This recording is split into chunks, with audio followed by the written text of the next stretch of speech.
पुरजोर।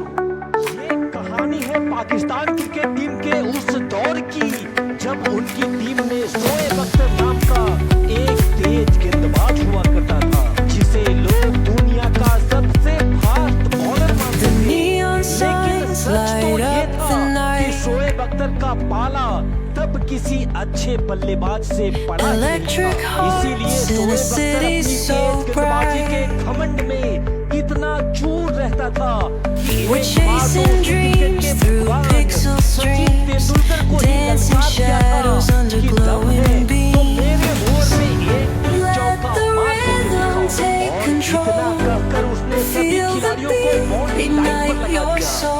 Full attitude में भरे जोश के साथ वो सचिन के सामने बॉलिंग करने आता है। सचिन वर्सेस शोएब अख्तर के बीच हुए इस महासंग्राम में आगे क्या होता है इसका पूरा हाईलाइट वीडियो मैं आपको दिखाने जा रहा हूँ।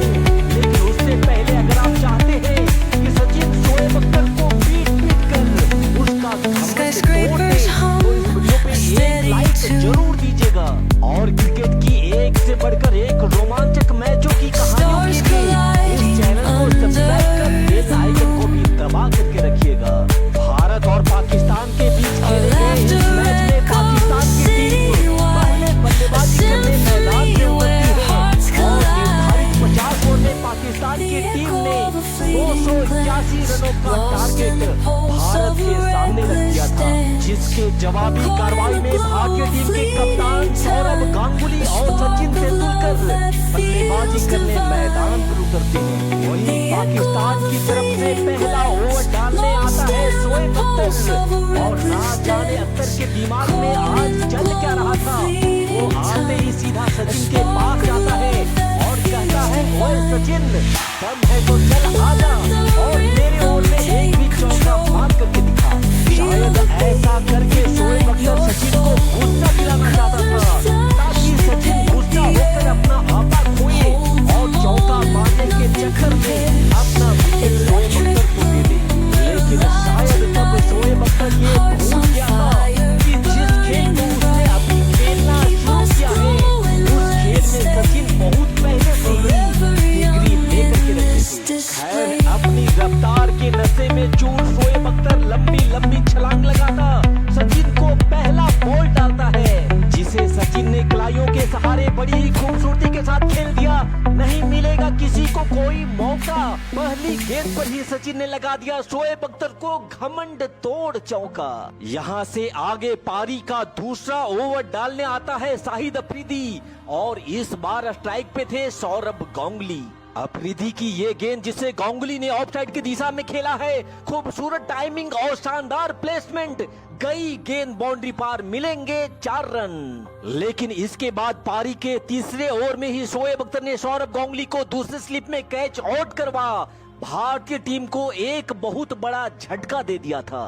अपने दूसरे ओवर में ही गांगुली का विकेट लेकर अब तो शोएब अख्तर का घमंड और भी ज्यादा बढ़ गया था। अब सचिन का साथ देकर भारतीय पारी को आगे बढ़ाने के लिए गौतम गंभीर को बल्लेबाजी के लिए भेजा जाता है। यहाँ पारी के 5वें ओवर तक सचिन और गंभीर काफी संयम के साथ बल्लेबाजी करते हैं और 5 ओवर के बाद भारत का स्कोर था 16 रन 1 विकेट के नुकसान पर। लेकिन पारी के 6ठे ओवर में सचिन अपने संयम से बाहर निकले और एक कड़ाकेदार चौका लगाकर भारतीय टीम के ऊपर से प्रेशर को थोड़ा कम किया। लेकिन भारत के लिए मुसीबत ज्यादा दूर खड़ी नहीं थी। पारी के 9वें ओवर में गौतम गंभीर 13 बॉल में मात्र 3 रनों की एक छोटी सी पारी खेल आउट हो जाते हैं और मात्र 48 के स्कोर पर भारतीय टीम गंभीर के रूप में अपना दूसरा विकेट गंवा देती है। अब सचिन को जिस साथ देने वाले साथी की जरूरत थी वो बन करके आते हैं वीरेंद्र सहवाग। और जब मैदान पे जोड़ी सहवाग और सचिन की होती थी तो मंजर हमेशा तबाही वाला ही होता था। यहाँ पाकिस्तान को जितना खुशी मनाना था वो मना चुका था, क्योंकि अब सचिन और सहवाग मैदान पे ऐसा धमाका करने वाले थे जिसे देख पूरे पाकिस्तान को सिर्फ दुख और दुखी दिखने वाला था। और शोएब अख्तर जो सचिन से अब तक मात्र एक चौका खाकर सीना ताने खड़ा था, अब तो उसके ऊपर बाउंड्री की बरसात शुरू होने वाली थी। पाकिस्तानी गेंदबाज जितनी तेज गति से सचिन सहवाग को बॉल डालते, उसकी दोगुनी रफ्तार से अब गेंद बाउंड्री को पार करने लगी थी। और फिर देखते ही देखते सचिन ने 47वें बॉल पे चौका लगाकर अपना अर्धशतक भी पूरा कर लिया। यहाँ शोएब अख्तर तो सचिन के रौद्र रूप को देखकर बॉलिंग अटैक से ही गायब हो गया था, लेकिन सचिन तूफान बनकर पाकिस्तान के हर गेंदबाज को हवा में उड़ाए जा रहे थे। और दूसरी छोर से सहवाग जो खुद आग का गोला थे, उनकी विस्फोटक बल्लेबाजी रुकने वाली कहां थी। क्रीज के दोनों छोरों से भारत के इन दोनों बल्लेबाजों ने ऐसी तबाही मचाई कि पाकिस्तान को सोचने समझने का कोई मौका ही नहीं मिल रहा था। सहवाग की इस गगनचुंबी छक्के के साथ ही अब भारत का स्कोर था 105 रन 18 ओवर की समाप्ति के बाद। यहां से आगे अगले ओवर में सचिन ने शाहिद अफरीदी को रडार में लिया और उसके एक ही ओवर में एक से बढ़कर एक चौके लगाते हुए कुल 16 रन उसके एक ही ओवर में डाले थे, जिससे शाहिद अफरीदी के चेहरे पर तो 12 बजा ही था।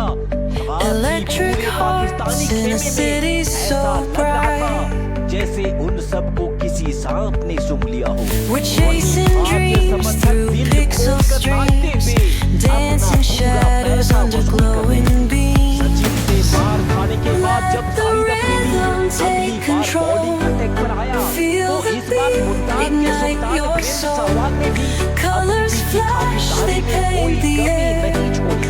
Hold the moment, nothing compares. नहीं बचा था जिसने सचिन और सहवाग के बल्ले की मार ना झेली हो। हालांकि शोएब अख्तर जो काफी देर से बॉलिंग अटैक से गायब था, जब दोबारा वो बॉलिंग करने आया तो इस बार भी पहली गेंद में सचिन और Skyscrapers Sehwag hum, a steady उसके tune. बाद तो सचिन शोएब अख्तर के पीछे ऐसे भागे। Stars सचिन को एक चौका लगाने की colliding लगाने वाला शोएब अख्तर, उस पे तो इतने चौके लगे कि वो Our laughter echoes यहाँ Shoaib Akhtar citywide, bowling a करते करते symphony where hearts लेकिन collide. सहवाग उसका हाथ पकड़कर उसे जमीन से उठाकर बोले, अभी तो तुम्हें जाने नहीं दूंगा, तुम्हें पीटकर हमारा दिल भरा नहीं है। हालांकि यहाँ से आगे सहवाग बदकिस्मती से 49 रनों की पारी खेल रनआउट हो जाते हैं और उसके तुरंत बाद सचिन भी उम्र के शिकार बन जाते हैं। लेकिन जाने से पहले सचिन और सहवाग ने भारतीय टीम को इतनी अच्छी स्थिति में पहुंचा दिया था। यहाँ से आगे युवराज सिंह और महेंद्र सिंह धोनी को इस रन चेज में कुछ खास इंसानी नहीं। पाकिस्तानी गेंदबाजों से जो कसर बचा खुचा रह गया था, उसको युवराज और धोनी अब पूरा कर रहे थे। युवराज और धोनी की ताबड़तोड़ बल्लेबाजी से भारत ने इस मैच को 45वें ओवर में ही जीत लिया और क्रिकेट के इतिहास के एक और पन्ने पे मां भारती की जीत की गाथा रखी। इसीलिए कहते हैं कि हमारी हस्ती मिटाने की चाहत में ना जाने कितनों के वजूद मिट गए। और अपने घमंड को रखना पाकिस्तान, जरा अपने पैकेट में संभाल कर, क्योंकि हमसे पंगा लेने वाले ना जाने कितने से घमंड के। मिलते हैं अगले धमाकेदार